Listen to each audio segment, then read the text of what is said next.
adik-adik, masih dalam bab sistem sirkulasi. Peristiwa yang akan terjadi apabila jumlah sel darah putih turun di bawah kondisi normal adalah A. Terhambatnya pertumbuhan bakteri di kulit, B. Proses penyembuhan luka menjadi lama, C. Tubuh rentan terhadap luka, D. Jumlah sel darah merah meningkat, ataukah E. Tubuh rentan terhadap alergi.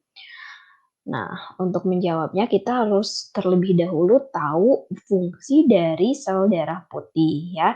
Nah, fungsi dari sel darah putih ini yaitu untuk menjaga kestabilan imunitas tubuh dengan cara menghasilkan antibodi, yaitu suatu zat yang dapat membasmi virus, kuman, parasit, serta zat yang berbahaya yang masuk ke dalam tubuh. Nah, jadi sel darah putih itu berhubungan dengan imunitas tubuh ya.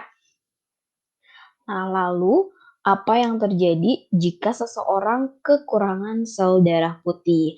Nah, kekurangan sel darah putih tersebut dapat menyebabkan menurunnya fungsi sistem kekebalan tubuh.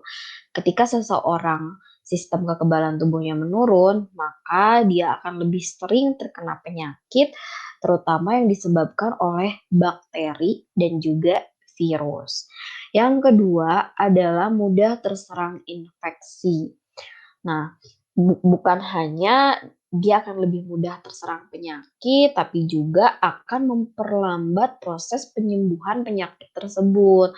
Nah, jadi penyakitnya akan semakin parah.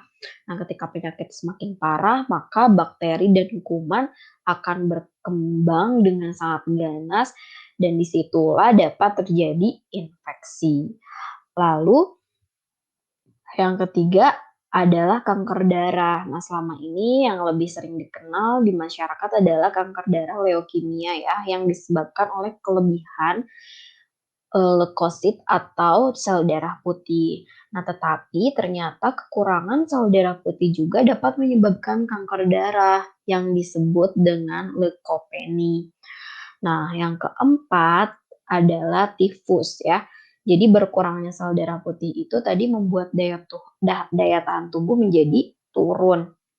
Ketika daya tahan tubuh turun, maka tubuh akan rentan terkena virus ya, seperti penyakit yang disebabkan virus yaitu tifus.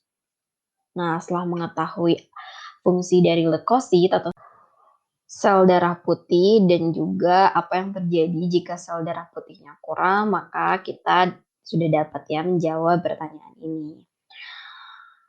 Yang A, terhambatnya pertumbuhan bakteri di kulit. Jelas bukan ya. Yang B, proses penyembuhan luka menjadi lebih lama. Ya betul, berarti jawabannya adalah yang B ya.